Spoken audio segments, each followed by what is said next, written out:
Ice everything all right for you? Asked the waiter. Yes, everything's fine for us, smiled Macy, except for good company. The waiter seemed slightly embarrassed, coughed, smiled, and hurriedly left the room. Well, said Macy, now we can fully relax. Ilona watched with concern as Maisie indulged in one glass after another. Maybe that's enough? She asked. Only on the third glass. I won't be able to join your party, my daughter is sleeping, sighed Macy. Life in a city like San Diego is just beginning. Let go, stop being such a boring nag, take Remy and go for a walk, retorted Ilona. You're just crazy. Remy is asleep, I won't wake her up, snapped Macy, heading to her room to change clothes. Soon she emerged, dressed in a black dress, and waved goodbye. Don't wait up for me until morning, I'm planning to have a blast. Good luck, sarcastically wished Ilona, closing the door behind her friend. Lying on the bed, she decided to check her phone. Not a single message, call, not even a question about her well-being. Despite Macy's claims of having a fun night, she didn't show up until midnight, if not later. Ilona started to worry and decided to call, but Macy didn't answer. 5 minutes later, a photo arrived from Maisie with an attractive stranger. Who's this? Asked Ilona, adding, Don't bring him here, I won't let him in. The response came quickly. Don't be a coward, Max is a great guy, he'll get into the hotel even without you, don't worry. Suddenly, Remy started stirring in the crib and began to cry. Ilona left her phone and hurried to her daughter, who was already awake and crying. What's wrong, sweetie? Are you hungry? Ilona picked her up, gave her some water, and rocked her. Thankfully, it helped, and Remy fell back asleep. Ilona realized she had to forget about her friend and lay down next to her daughter. When she opened her eyes, the sun was already shining brightly through the window. A new day had begun. She glanced at her daughter still asleep, playing with her hands in her sleep, apparently seeing something interesting and trying to catch it. Ilona smiled and went to the kitchen to make coffee. Suddenly, the doorbell rang. Open up, it's me. Finally, Macy's back, thought Ilona, and unlocked the door. At the threshold stood a tired but contented Macy, holding her high-heeled shoes in her hands. Hey, how did you sleep? Asked Ilona. Not very well, replied Macy. I was worried about you, but it wasn't necessary. I'm fine, continued Maisie, sniffing the coffee. It smells amazing. Pour me a cup. Sure, I brewed enough for both of us, Ilona happily replied. Swaying a little from tiredness, Macy approached the counter, took a sip, and exclaimed, You won't believe who I met. I'll tell you all the details now. Please, don't shout like that, pleaded Ilona. Remy is still sleeping. Oh, sorry. Listen, I stopped by one of the most famous local bars just to relax, people watch. And this guy, quite handsome, approached me. You can't imagine, we talked for a long time. He said he doesn't usually do this, but wanted to meet me for some reason. And you know, he's really a nice guy, and it seems like he works as a director, but I didn't ask for details. If he's genuinely a good guy, I'm happy for you, smiled Ilona. But I wouldn't rush to conclusions about him based only on one day of acquaintance. I'm not rushing, it's just, you should have seen how caring and attentive he was, almost like us, remarked Macy. Well, admitted Ilona, but that doesn't mean he'll always be like that. And most importantly, you didn't mention if he's in a relationship. I suggested Max to bring his friend today, and you'll come with me too. We're having dinner at a nice place. What? What about Remy? Protested Ilona. I mentioned you have a daughter, and they're okay with it. So we'll take her with us. Did you not consider that I'm married and not interested in meeting someone, right? Macy got angry. Firstly, I'm not suggesting you go on a date with him, just get to know him. Secondly, maybe it's worth considering the future. Because, to be honest, Chase your fool, something's off with him. You haven't checked his phone, especially when he's late from work, you haven't checked, Ilona put forth. What are you implying? You think he's cheating on me? You think he's not interested in me, or Remy, or how many times he called yesterday? Ilona concurred. But that doesn't prove anything. I haven't noticed anything suspicious, no perfume scents, no late-night calls, nothing like that. Well, maybe he's just good at hiding it.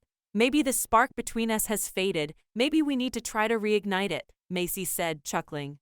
You're a beautiful, intelligent woman. Your husband doesn't appreciate you at all. Let's go for dinner, no need to go somewhere special, you don't even have to leave your number, just expand your circle, maybe network effects. Very beneficial. All right, agreed, but what should I wear? Ilona asked. Even a sweater and jeans would do, but I can give you a dress. I have one that'll suit you, it's blue for evenings. Let's try it, Macy suggested. The dress fit perfectly, as if it were tailored specifically for Ilona.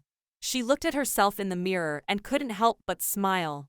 A light blush appeared on her face. Yes, indeed, relaxation, a trip to the hair salon, and shopping can work wonders. Ilona picked up her cosmetics case and began applying makeup diligently. Suddenly, her phone came alive with a message. Hi, how are you doing? Finally showing some interest, Ilona smirked and promptly replied, Everything's great, getting ready for a stroll. You'll be in San Diego until Sunday, right? Yeah, exactly, arriving on Sunday at 4:40 p.m. Anything special? I'll check the schedule, maybe we can meet up. At that moment, Macy entered the room, exclaiming, Wow, that looks perfect on you. Maybe a touch of lipstick? Nope, just the dress and mascara will do. So, do you think we have enough time until evening? Can we make a quick stop at the beach? Ilona agreed, heading towards her daughter Remy, who had just woken up. The day flew by brightly and peacefully. Ilona and Remy thoroughly enjoyed swimming in the sea and relaxing, settling on the beach under a large umbrella. Chase no longer caused concern for Ilona, but doubts tormented her. Had she chosen the right path? Why are you so worried? Macy inquired. It's just a dinner and some socializing at a crowded restaurant. I'm sure your husband has been in such situations before. Yes, perhaps you're right, Ilona agreed. But let's make sure not to go anywhere afterward, not to any hotel, beaches, or anything like that. Of course, how could you think otherwise? Maisie countered. I won't suggest such a thing to you. Well, let's try, it will be interesting, you won't regret it. As the sun disappeared beyond the horizon, Ilona, Remy, and Maisie returned to the hotel to change. The preparation went smoothly. Ilona chose the same blue dress again, and she found a stylish beige jumpsuit for her daughter. Macy surprised everyone by selecting a bright red dress. Wow, you look absolutely stunning, praised Ilona. Thanks for the compliment, Macy joyfully responded. That's exactly the effect I was going for. So, the taxi is already waiting for us, let's go. The restaurant stood directly by the sea, in the most beautiful spot overlooking the mountains.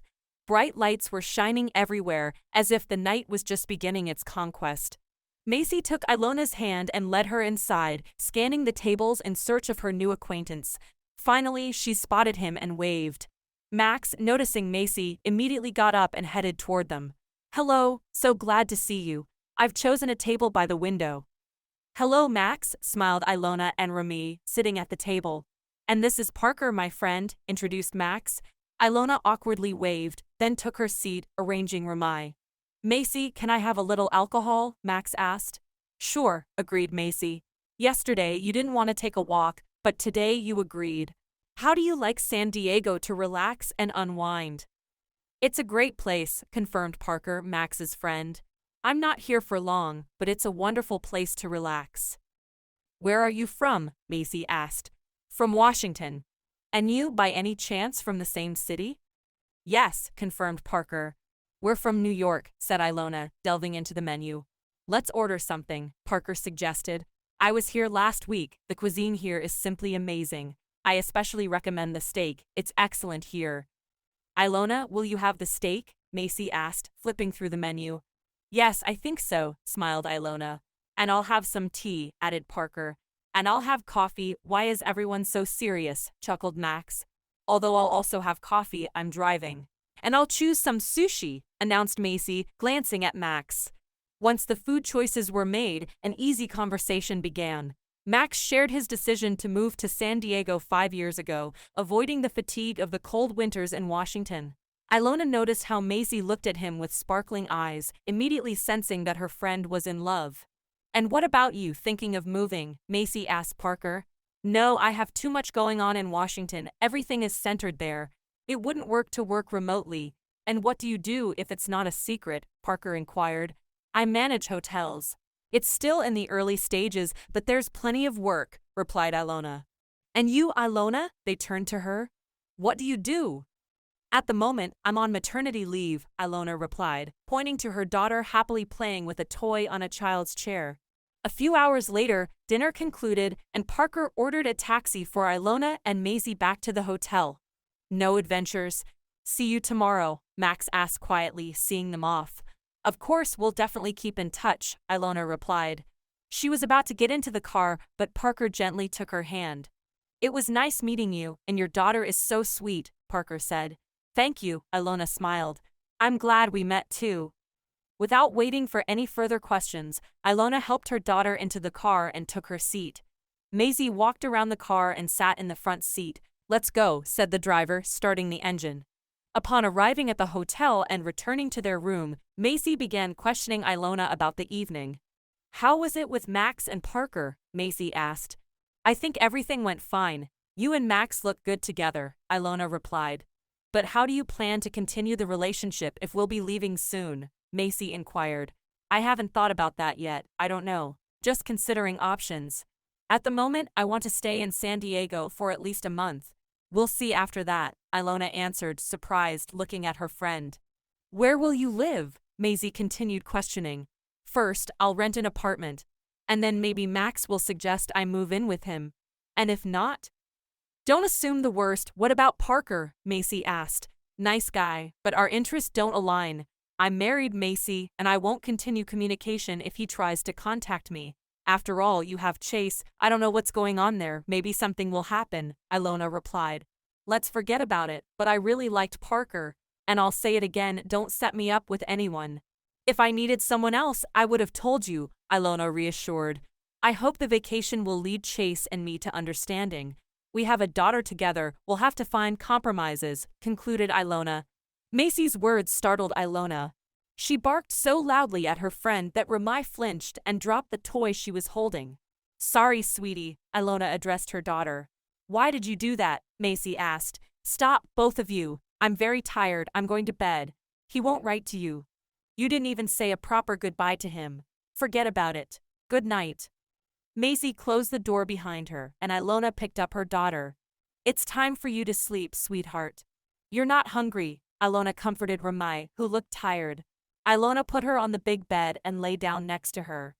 What does she think she's doing? Maisie continued to fume. And me too. Why did she go there and allow herself to convince herself? What if Chase finds out that I'm here on vacation talking to men at cafes? He's working there, earning money for us, and what am I doing? I promise myself not to do this again. Ilona closed her eyes and allowed fatigue to take over. Sleep came almost instantly.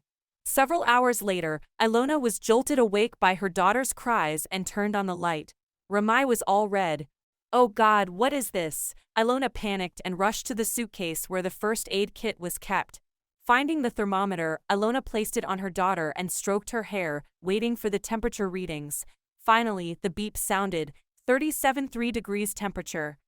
Not too high, Ilona scrutinized the spots attentively and clenched her teeth. The allergy had returned, probably.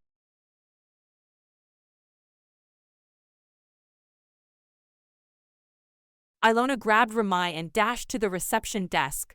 Good morning, my daughter has an allergy. Could you please tell me where the nearest pharmacy is? Ilona asked the staff. Hello, it's just a block away. Can we assist with anything else? They offered. What happened? Should we call an ambulance? No, I just need to go to the pharmacy. She has an allergy, it's happened before.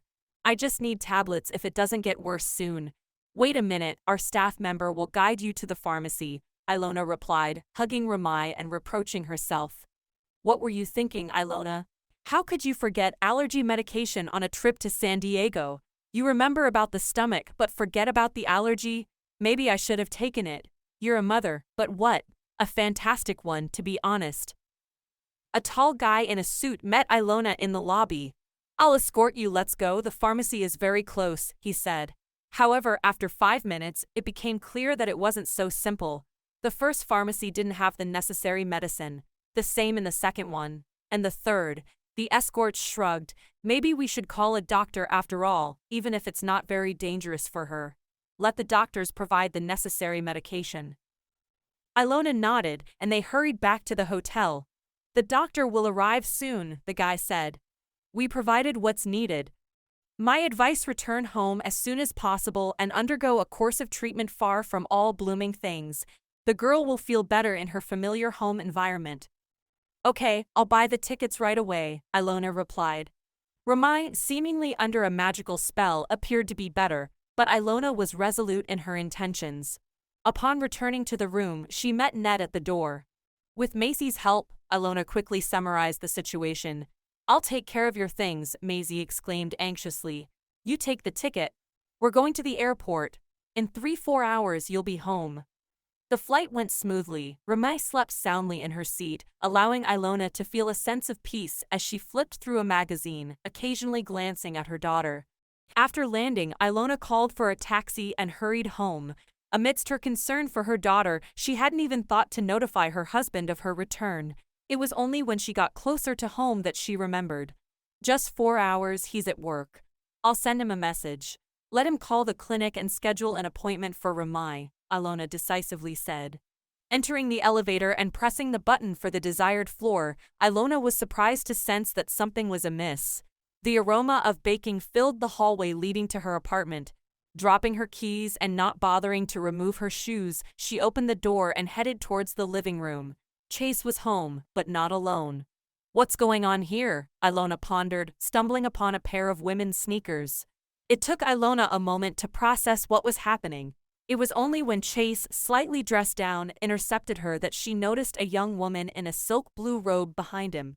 Oops, the girl uttered upon seeing Ilona standing by the entrance to the living room. Chase didn't say a word. His face displayed a mix of surprise and irritation. What are you doing here today? He addressed his companion Lena. Go to the room, please, I'll sort this out, Chase added. Ilona pushed her husband aside and escorted her daughter into the room, seating her in a chair. Turning to her husband, she blurted out, What is going on? Have you lost your mind? Why did you invite this woman into our home? What home of yours? Chase was astonished. Is this your home? I thought it was mine. After all, I bought it with my money, he growled, struggling with his emotions. Ilona couldn't find words. She sat at the edge of the couch and stared into the distance, as if wishing that all this would turn out to be just a silly dream. Perhaps I'm still in San Diego, and this is just a dream after a stroll along the promenade, she meditated. Ilona pinched herself, but she realized it was reality. A dreadful reality. Maisie had warned her about something being wrong. Why hadn't she listened? Why did she believe that things could still work out between her and her husband? Fine, Ilona said softly. If so, then leave. You were going to do something with this. Leave? Chase slammed the door, approached Ilona so close that he could speak quietly but still be heard. But no, you're not kicking me out of my apartment. Understand? I consulted with specialists, and here's the deal. This apartment is 100% mine. So pack your things. And since you've decided to come back and mess everything up, gather them right now. What mess up? Ramai wasn't feeling well, her allergy worsened. We returned earlier, and I'm glad. How long have you been deceiving me, Chase? Ilona tried to explain. Chase ignored the question, he was interested in something else. Take Ramai and leave, I'll arrange custody through the court, and we'll determine when I can see her. That's it. There's nothing more to discuss. You're leaving, and I'm not.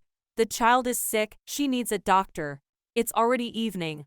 Where are we going now? What's wrong with her? Chase said, looking at his daughter. She's right here, smiling, and you look at her face and hands. I won't deal with this. Don't try to manipulate the child, I won't allow it. I've said everything. If you're still here in half an hour, I'll call the police, Ilona shouted and walked into the hallway where the suitcase stood. Pasya, you're not right, it's your fault. You didn't pay attention to him, forgot that he's a man. Look at yourself, Chase interjected. Leave and don't interfere. How old are you? Don't try to tell me what to do. Do you think you'll live peacefully with Chase? I won't allow you to meddle in my personal life, Ilona replied, picking up her daughter and pushing the suitcase onto the landing. The dissatisfied screams of the offended lover reached her. If you interfere, I'll pull out your hair. Ilona hurried to the elevator. Chase slammed the door loudly, and in the silence of the entrance hall, Ilona heard their conversation. Chase was trying to calm his girlfriend, promising that it would never happen again. Ilona is not a hindrance now. Let this not dream of peace. I will be a hindrance from now on, she fumed. What to do now? Where to go? Macy is still in San Diego, another friend with a little child. I can't go to them, my parents are in another city. Ilona went out onto the street, sat on a bench, and took her phone. She called her friend Macy. Yes, go to a quiet place, Ilona shouted, hearing loud music. I will, just a moment, Macy replied. What's wrong? Did something happen with Ramai? How was the flight? Macy asked. No, it's about Chase, Ilona recounted everything, and Macy was shocked into silence. Why did you leave? It's your home too, Macy asserted. I couldn't stay with them there. Ramai got scared because of the argument. And Chase said something about the apartment not being mine, that he discussed it with someone.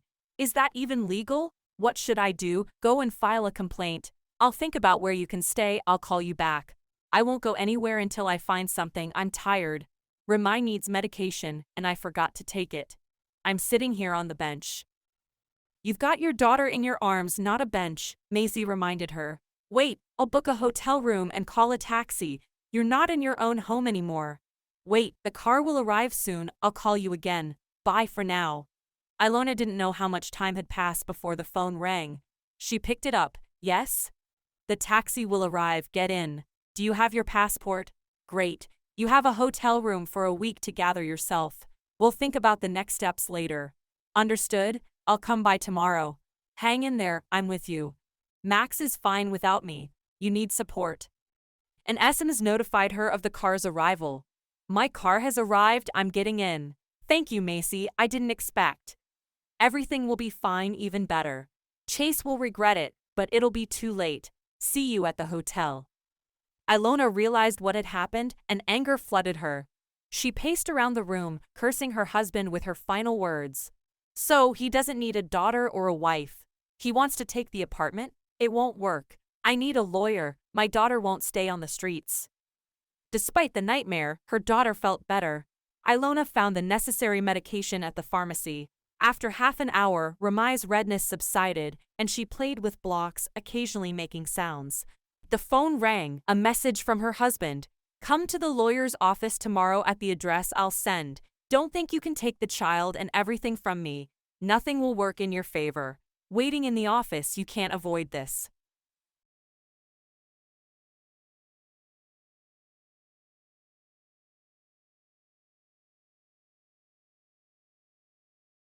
Taking off in a few minutes. Hang in there, I'll be with you soon. Sending hugs and kisses. After a while, Maisie was already seated at the table in the spacious hotel room, embracing a crying Ilona, trying to comfort her. It was evident that Ilona was deeply saddened. He was constantly staying late at work, sometimes absent even on weekends. They said there was an urgent project, but I didn't even notice any signs. Ilona tried to explain to Macy. No one wants to believe the worst, Macy reassured. Do you think you didn't notice any signals? Remember Louis, he was an even more cunning type. The most important thing now is for you to find somewhere to live. And please be decisive. Don't give in to him. You must stand up for yourself and your daughter. You need to find a new place. Yes, but he explicitly said that I can't even count on anything. You signed something on papers. Perhaps he arranged something there, Ilona cryptically remarked. What's the deal with your apartment? Who is the owner? It's all tangled. His mom bought the apartment and gave it to me as a gift. Are you saying his mom didn't consider this, Macy? You bought it before Ramai arrived. Yes, but he handled everything, and I was naive and stupid, didn't even think about objections. It can't be, Macy, exclaimed Ilona, banging her hands on the table. Do you think he'll take everything for himself, damn it? Both of us are registered there. No, how can this be? Ramai lives with my parents. He promised to legalize it soon, but it never happened. We were constantly arguing or something else happened. And here's the result. Friend, are you out of your mind? Exclaimed Macy. Perhaps yes, Ilona sadly nodded. Right now, I don't even understand how I could have allowed this.